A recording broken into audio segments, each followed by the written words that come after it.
Bonjour à tous et bienvenue à ce webinaire. Donc, tout d'abord, est-ce que vous pouvez m'indiquer si vous m'entendez bien, donc en laissant un petit message dans le panel des questions, s'il vous plaît. On puisse commencer. Ok, donc a priori, c'est tout bon. Donc, l'objectif aujourd'hui, c'est de vous présenter les différentes possibilités d'Embedded Analytics avec les solutions Qlik. Avant de commencer, pour rappel, donc, comme on vient de vous l'indiquer, donc tous les participants sont en mode écoute seule. Vous pouvez cependant, bien entendu, donc, nous poser toutes vos questions dans l'onglet qui est prévu à cet effet. Nous prendrons le temps d'y répondre à la fin du webinaire. Et également, je vous confirme que vous recevrez le replay du webinaire par email à la suite de celui-ci si vous souhaitez le revisionner.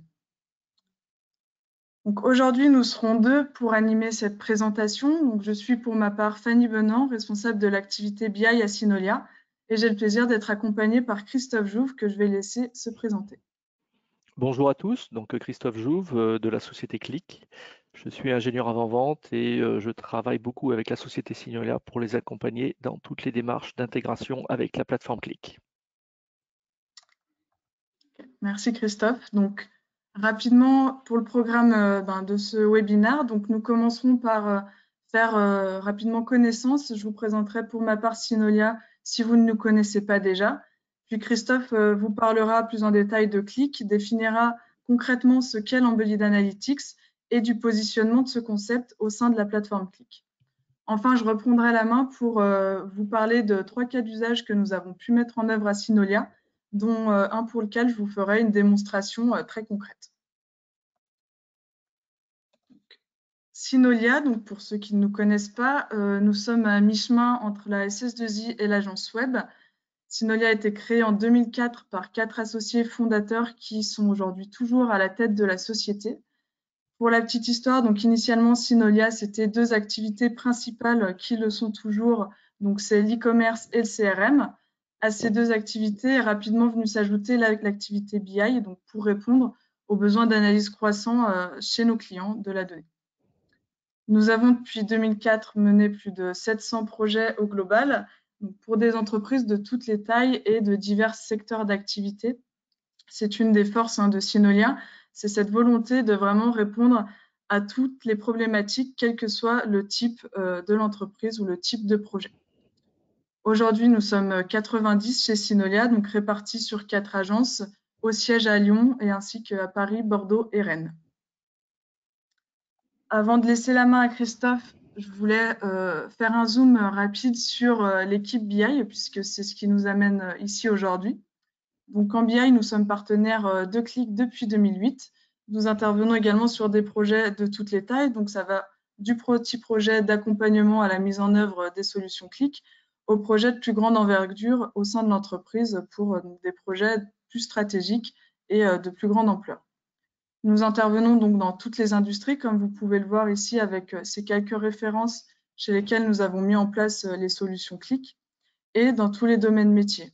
On dit souvent que notre métier en BI, c'est d'apprendre à connaître votre métier. Donc voilà, c'est la raison pour laquelle on intervient sur tout type d'industrie. On ne se refuse aucune industrie. C'est pourquoi aussi nos consultants BI donc, sont des consultants à la fois techniques et fonctionnels. Pour nous, c'est un atout indispensable pour mener à bien vos projets et qu'ils sont certifiés, bien entendu, sur l'ensemble des solutions Qlik que l'on propose. Et enfin, ce qui nous amène ici aujourd'hui, donc ce qui nous caractérise à Synolia en tant que partenaire Qlik, c'est notre expertise pour tous les sujets d'intégration web, donc d'Embedded Analytics, sur lesquels je reviendrai plus en détail par la suite. Donc maintenant, je vais passer la main à Christophe pour qu'il nous parle de Qlik. Merci Fanny. Alors, donc Qlik est un éditeur logiciel dans le monde de la business intelligence et depuis toujours, nous aidons les entreprises à accélérer la création de valeur qu'ils peuvent avoir à partir des données. Donc, nous savons très bien chez Qlik que les entreprises ont des données et nous mettons tout en œuvre au travers de notre plateforme décisionnelle pour faire en sorte que les entreprises puissent s'approprier ces données de la manière la plus rapide et la plus simple qui soit, qu'ils puissent les analyser et ensuite les intégrer dans leur système existant. Tu peux passer à la slide suivante. Merci Fanny. Donc, Qlik, comme je vous le disais, Qlik est un éditeur logiciel. Nous sommes nés dans les années 90. Nous sommes d'origine suédoise, mais maintenant notre siège social est aux États-Unis, en Pennsylvanie. Nous sommes à peu près une entreprise de 2500 personnes pour une couverture mondiale. En France, à titre indicatif, nous sommes environ une cinquantaine de personnes. Notre filiale est basée à Paris. Et nous intervenons en France principalement en tant que filiale commerciale. C'est pour ça que nous nous appuyons sur nos partenaires et notamment Synolia pour pouvoir intégrer toute notre solution et faire en sorte qu'elle puisse être mise en œuvre de la manière la plus simple et la plus conviviale possible. Donc, nous faisons partie des grands éditeurs de la business intelligence. Et ce qui nous différencie par rapport aux autres éditeurs depuis toujours, ce sont 5 éléments majeurs.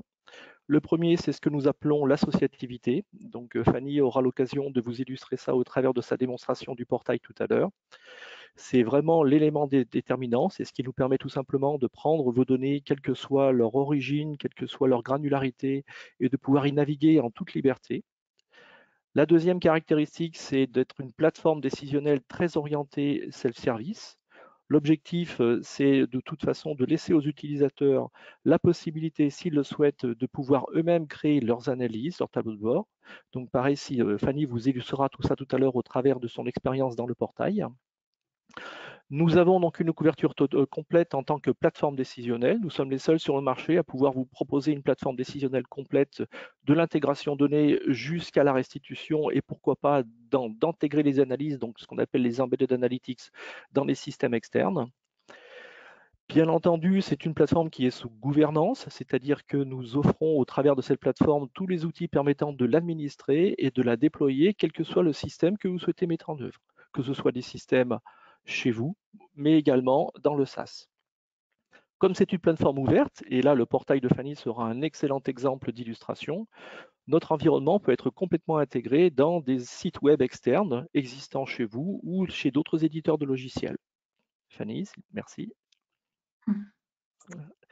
Alors, comme je vous le disais, en tant que couverture décisionnelle, nous sommes le seul éditeur au monde à pouvoir proposer une chaîne analytique complète qui va, comme vous voyez ici illustré sur le schéma, de la gauche en violet, de l'intégration de données jusqu'à toute la partie restitution, analyse et intégration dans les systèmes externes. Si je fais un rapide panorama de ce qu'on appelle la chaîne analytique complète chez Qlik, donc en partant de la gauche vers la droite, toute l'intégration de données peut être faite à partir des systèmes opérants, bien entendu, en utilisant des méthodes simples, des plus simples, plus complexes. Et notamment, on utilise ce que l'on appelle, pourquoi pas, du change data capture, permettant de d'intégrer dans des data warehouses ou des data lakes des données de manière extrêmement ponctuelle en se basant sur toutes les transactions qui sont effectuées dans les systèmes opérationnels.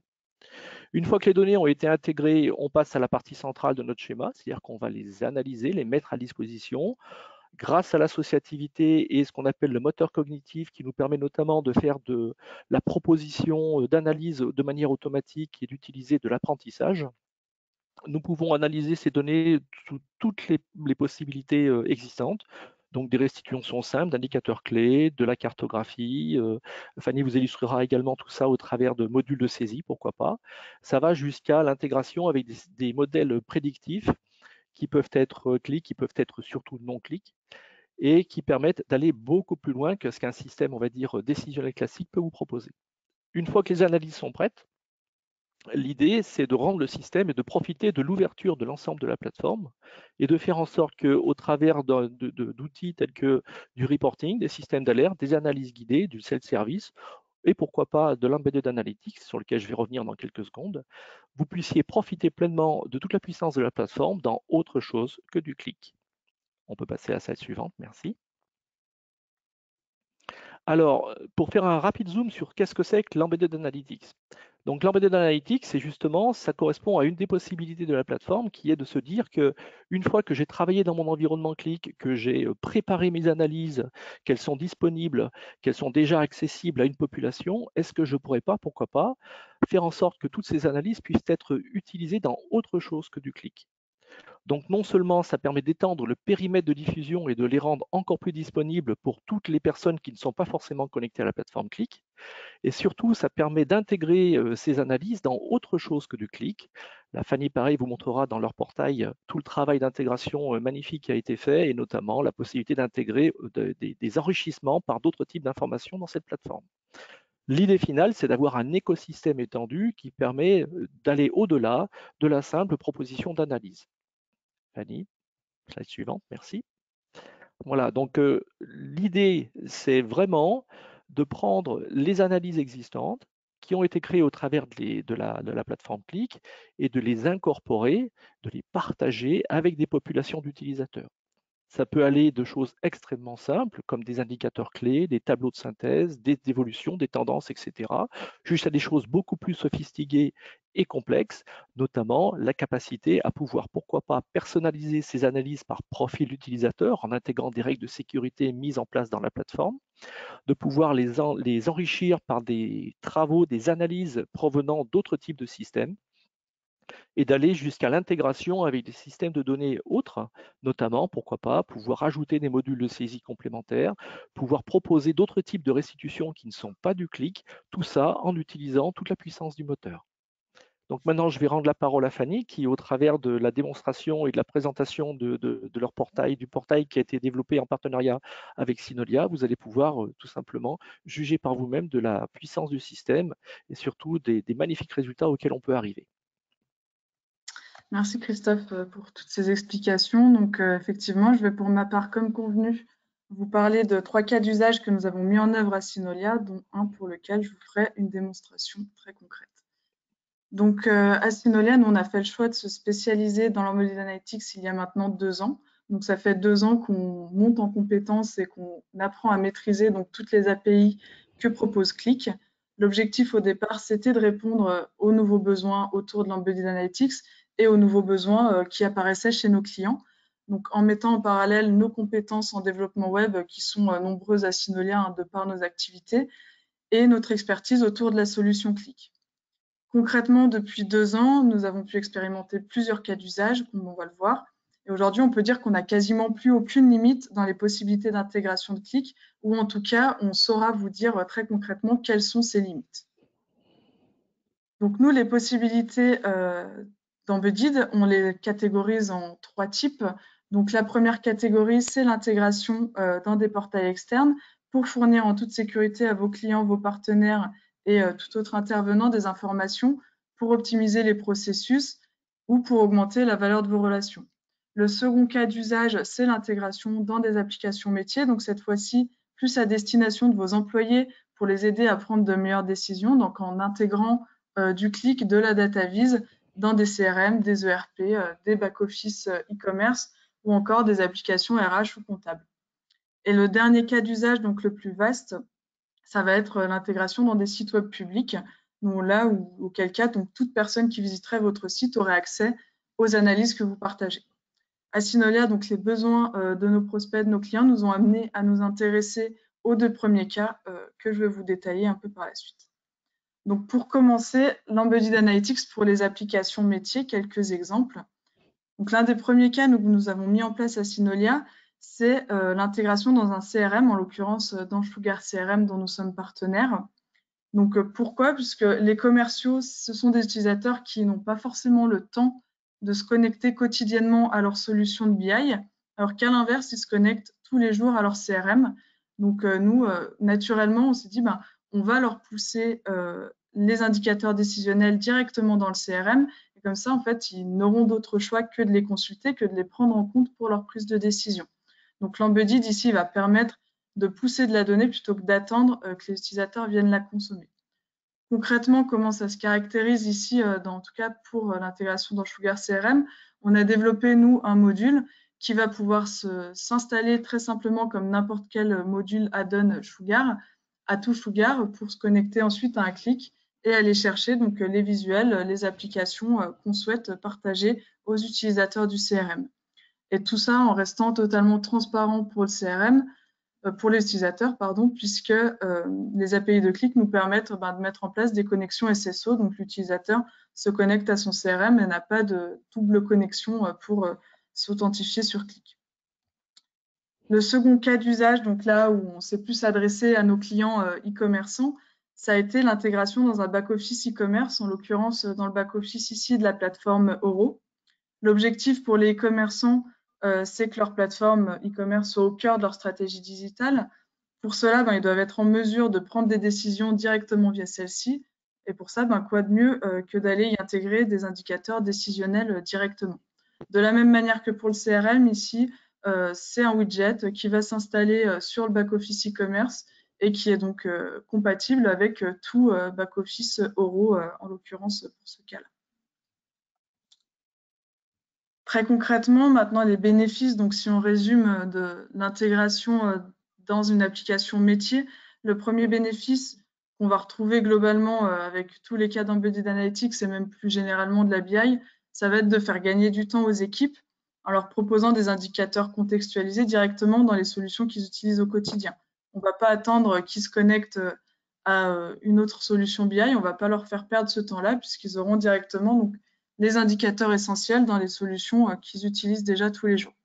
Ça, naturellement, ça va permettre de développer la culture de la data au sein de l'entreprise, puisque tout naturellement, vos utilisateurs ils vont de plus en plus se baser sur la donnée pour leur prise de décision, puisqu'ils l'auront quotidiennement sous les yeux.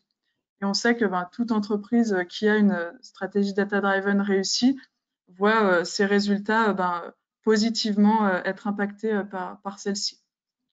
Enfin, si on se positionne davantage du côté des personnes qui gèrent le CRM ou qui gèrent l'e-commerce, on va apporter une valeur ajoutée à ces solutions-là, puisque ce sont des solutions qui proposent de plus en plus des solutions des fonctionnalités de reporting, des fonctionnalités d'analyse, mais leur cœur de métier, c'est pas la BI. Et on n'ira jamais aussi loin dans ces analyses-là qu'en poussant de la donnée qui viendrait d'un clic, où on va pouvoir vraiment aller sur des analyses complexes, voire même partager de la donnée qui viendrait d'autres systèmes.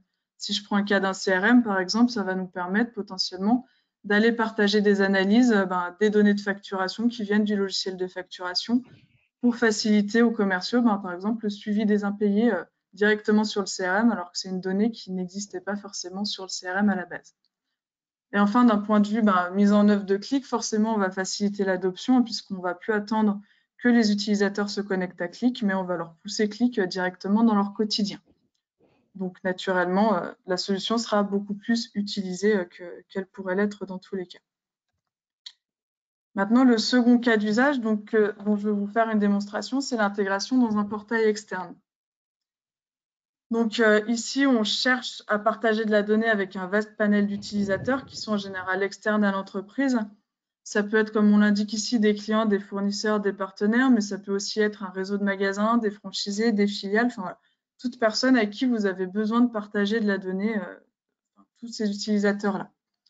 Ces utilisateurs, ils n'auront pas besoin finalement d'accéder à toutes les fonctionnalités de Qlik, mais ils auront besoin d'aller à l'essentiel avec quelques indicateurs et une interface qui se voudra très simple et intuitive, puisque vous n'aurez pas forcément l'occasion de former tous ces utilisateurs, donc il faut vraiment être sur une interface qui se veut le plus simple possible.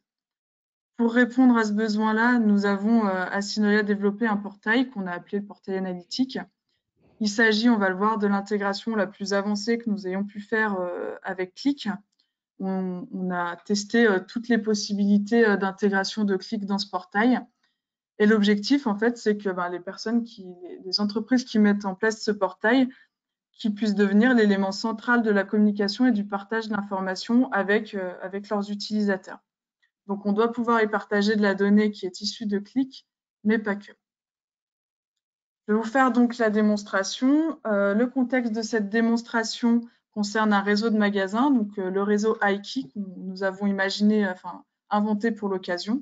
Donc l'objectif du réseau Aiki ici, ça va être de pouvoir partager à l'ensemble de ces magasins des informations sur les performances globales du réseau, mais également sur les performances individuelles de chaque magasin, donc de leur apporter un avantage concurrentiel pour qu'ils puissent se positionner par rapport aux autres magasins. Hop. Donc ici, vous devriez maintenant voir mon écran de connexion justement à ce portail. Je vais me connecter en tant que l'un des magasins. En l'occurrence, on le voit ici, je suis connectée en tant que magasin d'Annemasse. J'arrive sur un tableau de bord. Ceux qui connaissent Click reconnaissent très bien la charte graphique des objets Click avec ses KPI, cette cartographie. Donc, on reconnaît bien ici la touche Click. Ces indicateurs donc, sont intégrés directement ici et sont filtrables directement par l'utilisateur comme il serait sur Click. Ici, donc moi, je suis le magasin d'Annemasse, je vais m'intéresser à la région Rhône-Alpes. Je l'ai sélectionné automatiquement, tous mes indicateurs, donc de chiffre d'affaires N, de chiffre d'affaires N-1, etc., se sont mis à jour et je retrouve mes filtres en bas à droite ici. Donc l'interface, elle est très simple, très intuitive. On garde la philosophie de Click, mais en allant à l'essentiel. On voit aussi qu'on a d'autres informations, donc ici en l'occurrence différentes news qui nous sont partagées ou encore un partage de documents. Donc là, c'est ce que je vous disais, l'objectif c'est que ce portail soit central pour la communication. Donc on va aller y apporter d'autres informations qui ne viennent pas de Click, qui sont maintenues par l'administrateur de la plateforme. Puisqu'on est sur un portail, on va pouvoir y apporter toutes les fonctionnalités qu'on le souhaite et qui ne seraient pas possibles bien sûr d'apporter directement dans la solution BI. Maintenant, en tant qu'utilisateur, je vais aussi pouvoir m'intéresser à la modification des périodes. Donc pour ça, j'ai un calendrier qui va me permettre de définir la période d'analyse que je souhaite. On était sur la comparaison de 2019 versus 2018. Ici, on est dans le cadre d'un magasin, d'un réseau, d'un magasin d'aménagement. Donc en général, ce que je vais avoir besoin de comparer aussi, ça va être mes périodes de solde qui sont potentiellement différentes d'une année à l'autre. Et je vais pouvoir le faire ici. Cette année, on sait que les soldes ont eu lieu du 15 juillet au 11 août. Donc, je peux sélectionner cette période et la comparer à la période de l'année précédente où là, les soldes avaient lieu pour le coup en juin. Enfin, commençaient en tout cas en juin. Il me semble qu'ils commençaient le 28 juin et qu'ils allaient jusqu'à environ 28 juillet. Donc là, on voit bien mes deux périodes d'analyse, de comparaison.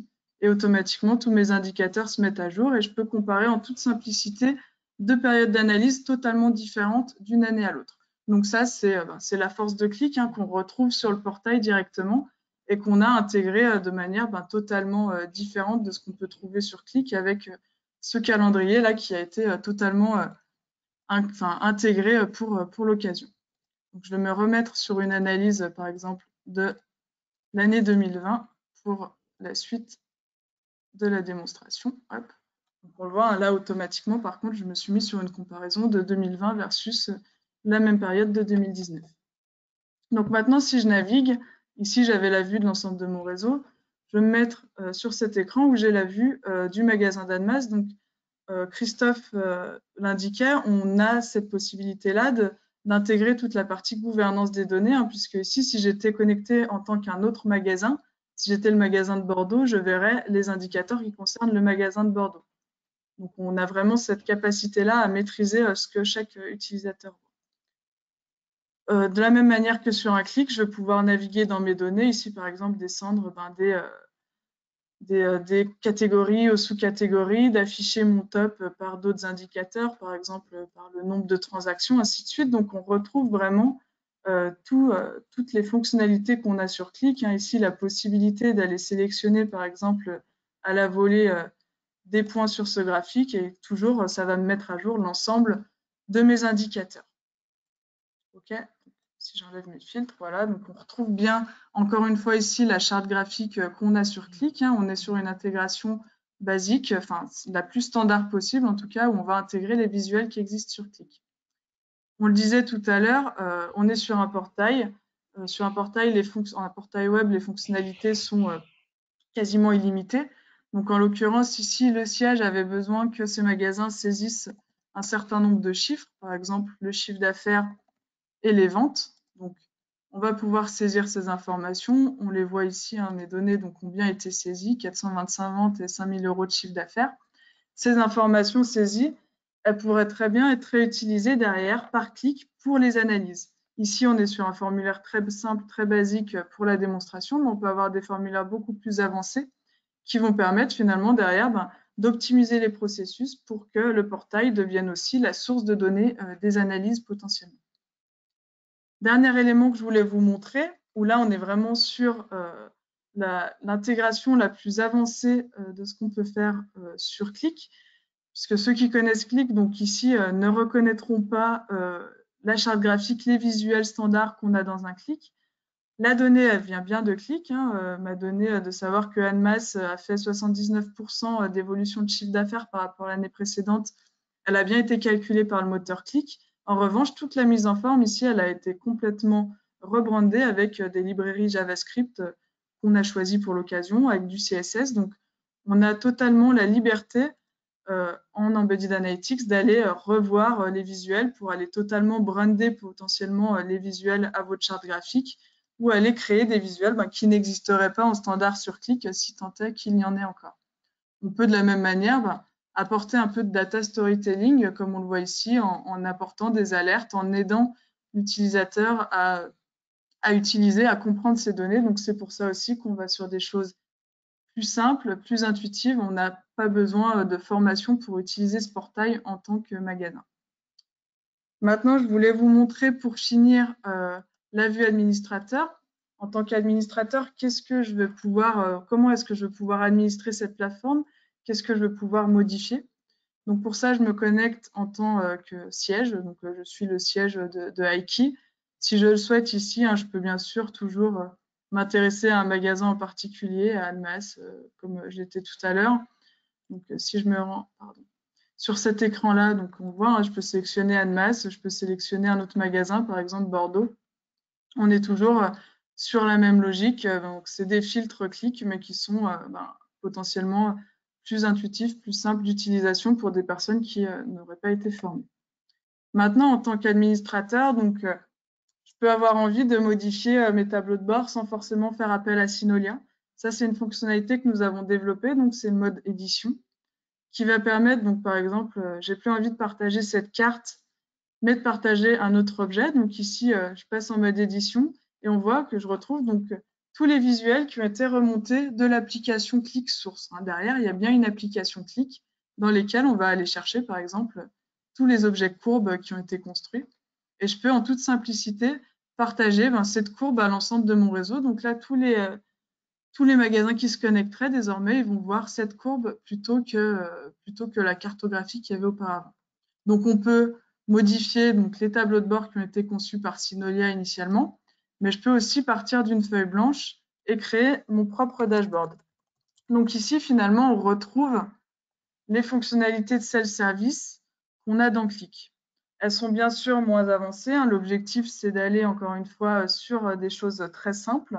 Mais je vais pouvoir, comme sur Qlik, ajouter un nom à mon dashboard, une description, donc les performances du réseau, et ajouter donc autant de lignes que je le souhaite. Et sur ces lignes, ajouter des visuels qui toujours viennent de mon application Qlik Source. Par exemple, si je veux ajouter une jauge, hop, je peux ajouter une jauge et puis ajouter à côté de ça une courbe. Hop. Donc, par exemple, l'évolution du chiffre d'affaires NN-1. Et sur une seconde ligne, ajouter, pourquoi pas, des KPI. Donc, filtrer sur l'ensemble des KPI, ajouter le chiffre d'affaires de Bordeaux et à côté un autre qui serait, par exemple, le nombre de transactions. Donc, on le voit, même en tant qu'administrateur, tout reste relativement simple. Okay, donc voilà, j'ai partagé mes indicateurs. Après, je peux choisir à qui est-ce que je souhaite partager ce tableau de bord-là. Donc, on est toujours dans la gouvernance de la donnée. Je choisis qui accède à la donnée. Donc, en l'occurrence, moi, je souhaite le partager uniquement au magasin de Rhône-Alpes. Je vais enregistrer mon tableau de bord et le publier. Et l'ensemble des magasins Rhône-Alpes auront accès à ce tableau de bord-là sur lequel ils pourront, donc, bien sûr, en toute simplicité, aller filtrer la donnée, aller effectuer leurs différentes sélections, comme c'est le cas sur Qlik. On le voit ici, on retrouve bien donc, mes filtres Bordeaux et les 6 premiers mois de l'année. Donc voilà pour cette vue du portail. On a bien sûr ici ensuite tout le panel d'administration sur lequel je ne rentrerai pas en détail aujourd'hui, okay, puisque on n'a pas forcément suffisamment de temps pour tout vous montrer en détail. Donc, si vous avez besoin de plus d'informations, n'hésitez pas à revenir vers nous. On pourra vous apporter plus de réponses sur ce portail-là. Je vais revenir maintenant à notre présentation pour conclure sur finalement pourquoi passer à l'Embodied Analytics, qu'est-ce que ça va vous apporter, qu'est-ce que ça va apporter aux utilisateurs concernés. La première chose, ça va être de simplifier l'accès à la donnée, hein, bien sûr, puisque on ne va pas attendre que les personnes soient formées à la solution BI, on va leur apporter les données les plus basiques, les plus essentielles possibles dans les environnements qu'elles connaissent déjà, qu'elles maîtrisent déjà. Donc ça va permettre de la rendre accessible forcément à un plus grand nombre. Comme on l'a vu également, de personnaliser les analyses, de personnaliser les visuels comme on le souhaite, avec un peu de développement. Et bien sûr, plus globalement, comme on l'a dit, de favoriser la culture de la data, d'améliorer les relations avec la transparence de la donnée, les relations avec les utilisateurs auxquels vous partagez de la donnée. Donc voilà pour ce qui vient conclure ce webinaire. J'espère qu'il aura répondu à toutes vos questions. Maintenant, donc, on va revenir sur les différentes questions que vous avez pu nous poser. Donc, on va les dérouler. Donc, il y en a déjà quelques-unes. Donc, je me suis permis, pendant que tu finissais ta présentation, Fanny, j'ai répondu à 2 questions de Monsieur Rinaldi. Okay. Voilà, mais on peut rapidement les rebalayer si vous le souhaitez. Ouais, vas-y, je te laisse du coup les rebalayer au pire le temps que. Alors, donc, voilà, attends, je vais juste, hop, les réafficher. J'ai juste, voilà, je voudrais juste pouvoir agrandir la fenêtre des questions-réponses. Mais j'y arrive pas. Alors bon, c'est pas grave. Donc je crois que la première question reprenait, pardon. Voilà, la première question, donc l'objectif était de savoir si l'environnement Qlik était du cloud ou on-premise, et dans le cas d'un cloud justement, comment est-ce que c'est hébergé, et dans le cas d'on-premise, comment ça se passe pour les montées de version. Alors oui, la plateforme Qlik peut être proposée dans les 2 systèmes. Par défaut, nous sommes du on-premise, historiquement, donc notre environnement a été développé sur les serveurs Windows. Donc vous hébergez soit vous, soit chez un hébergeur. Maintenant, depuis 2 ans, nous proposons également la même plateforme en mode SaaS. Et dans ce cas-là, donc, nous sommes hébergés chez Amazon Web Services avec une régionalisation pour tenir compte des règles de la législation internationale. Pour les montées de version, si c'est chez vous, donc dans ce cas-là, les montées de version sont prises en main par votre équipe système. Alors, sachant que ce sont des projets de migration somme toute assez simples parce qu'on garantit de la compatibilité ascendante de tout ce qui est développé, quoi qu'il arrive, pour les montées de version. Et si par contre c'est dans le SaaS, vous n'avez rien à faire puisque l'environnement logiciel est mis à jour au fil de l'eau. Donc il est à noter que l'intégration dans des portails, comme vous a montré Fanny, peut être très bien menée à partir d'une plateforme Qlik on-premise, mais également dans le cloud. Ensuite, quelle est la complexité pour un client de prendre en main Qlik et pour un partenaire? Alors, je vais répondre pour l'éditeur. Hein. Après, Fanny, je te laisserai prendre en main, je te laisserai répondre ça pour la partie partenaire. Donc, en tant qu'éditeur, bien entendu, si vous faites l'acquisition de licence Qlik et que vous souhaitez vous-même vous approprier la plateforme, vous avez en standard, on va dire, un cycle de formation qui dure 5 jours. Le premier, c'est 3 jours, notamment sur tout ce qui est modélisation des données, comment est-ce qu'on intègre des données dans l'environnement Qlik, comment est-ce qu'on les modélise, comment est-ce qu'on crée justement cette expérience associative, etc. Et la deuxième formation qui dure 2 jours, ça c'est si justement on veut développer complètement de A à Z des applications, notamment créer ces indicateurs, ces mesures, ces dimensions, ces restitutions, toute la possibilité d'utiliser également le moteur cognitif avec le système d'apprentissage, etc. Voilà. Après, si vous souhaitez simplement mettre à disposition la plateforme à des utilisateurs finaux, il n'y a pas de formation en tant que telle parce que la prise en main est quasiment immédiate. C'est aussi simple que d'utiliser un navigateur Internet. Fanny, je te laisse prendre la main pour la partie en tant que partenaire. En tant que partenaire, donc nous, pour vous accompagner sur la partie Qlik, la complexité finalement, elle va dépendre de vos données sources. Donc, c'est ce qui va définir finalement la complexité du projet, c'est la complexité de vos données. Une fois qu'on a vu ensemble, on a expliqué ensemble quelles sont vos données, quelles sont les analyses que vous souhaitez, nous, on met en place les tableaux de bord qui vont bien, qui répondent à vos besoins. Et derrière, la complexité finalement de prise en main pour vos utilisateurs, nous, on vous forme à l'utilisation, on vous forme aux analyses qu'on a mis. Et derrière, l'objectif, ça sera, c'est ce qui ressort le plus souvent, c'est que de toute façon, Qlik est quelque chose de très rapide à prendre en main et que c'est vraiment l'avantage de la solution, c'est d'être très rapidement prise prise en main par ses utilisateurs. Maintenant, si je continue dans les questions, donc concernant le plugin Synolia pour coupler Click à Sugar, ce plugin permet-il d'intégrer tous les éléments Click à Sugar ou seulement certains éléments? Aujourd'hui, non, il n'y a pas de limitation. Toutes les types de visuels Click sont intégrables à Sugar, de la même manière qu'on l'a vu dans le portail ici, hein, où je peux aller choisir tout type de visuel et les intégrer au portail. C'est exactement de la même manière que ça se passe pour le plugin avec Sugar. Est-il possible par du drill down ou des procédés similaires d'identifier des enregistrements spécifiques du CRM pour ensuite déclencher une action CRM? Oui, bien sûr. Là, on ne l'a pas trop vu. C'est vrai qu'on s'est beaucoup focalisé sur des analyses data-vis, donc de graphiques. Mais on peut aussi très bien avoir de l'analyse plus type tableau, sur lesquels, en fait, en naviguant dans la donnée, en faisant différents filtres, vous allez au fur et à mesure diminuer la liste des enregistrements et du coup, identifier, par exemple, je sais pas, tous les contacts qui ont des opportunités en cours sur tel type d'industrie. Et derrière, à ces contacts-là, les exporter et les rapporter dans votre CRM pour leur envoyer une action marketing, par exemple. Ensuite, donc, Christophe, n'hésite pas, hein, si tu veux aussi Oui, bien répondre sûr, à bien sûr. quelques questions. Donc, on a une question de Cécile qui nous demande s'il est possible d'avoir également une vue data visualisation sur les stocks, notamment sur le coût de certains stocks représentant pour le commerçant, afin de savoir quel produit déstocker en priorité.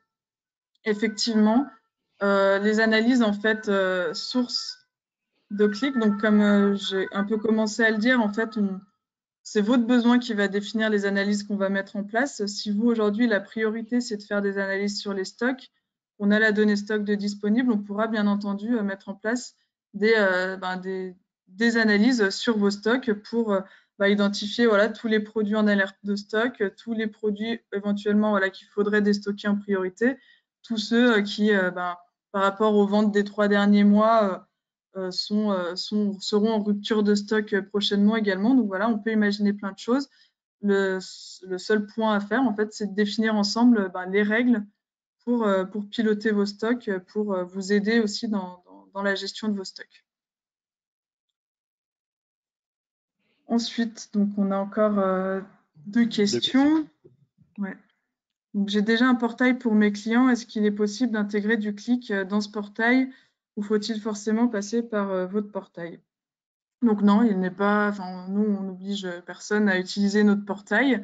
Si vous avez déjà un portail existant, on pourra bien sûr donc l'auditer, travailler ensemble pour voir dans quelle mesure est-ce qu'on peut y intégrer du clic. Hein. Ce serait bête finalement si vous avez déjà un portail qui vous satisfait de le redévelopper intégralement. Ici, nous, on a développé le portail analytique Synolia pour des personnes qui potentiellement soit n'étaient pas satisfaites des portails qu'elles avaient ou n'avaient pas de portail. Maintenant, nous, du moment qu'on maîtrise ensemble votre environnement, donc ça dépendra bien sûr de la technologie source du portail, on pourra voir ensemble comment on travaillait pour aller intégrer du clic dans celui-ci. Ensuite, Donc, la deuxième question, là, je peux répondre si tu veux, oui. Donc c'est la même question en fait qui est posée 2 fois. Hein. C'est est-ce qu'il est possible de faire de l'embedded avec la version SaaS de ClickSense? La réponse est oui. Voilà, très simplement. Donc on utilise, dans les 2 cas, on utilise en fait une API qui permet de pointer soit sur un serveur local, soit sur un serveur dans le SaaS. Tout à fait. Ok. Donc là, on a fait le tour des questions. Je pense que c'est à peu près bon pour tout le monde. N'hésitez pas, on reste disponible. Hein, donc n'hésitez pas à nous contacter si vous avez besoin de plus d'informations, si vous avez besoin de creuser certains points. N'hésitez pas à nous contacter et je vous souhaite du coup, merci Christophe et je vous souhaite à tous un bon après-midi, un bon appétit. Merci, à bientôt. Au revoir. Au revoir.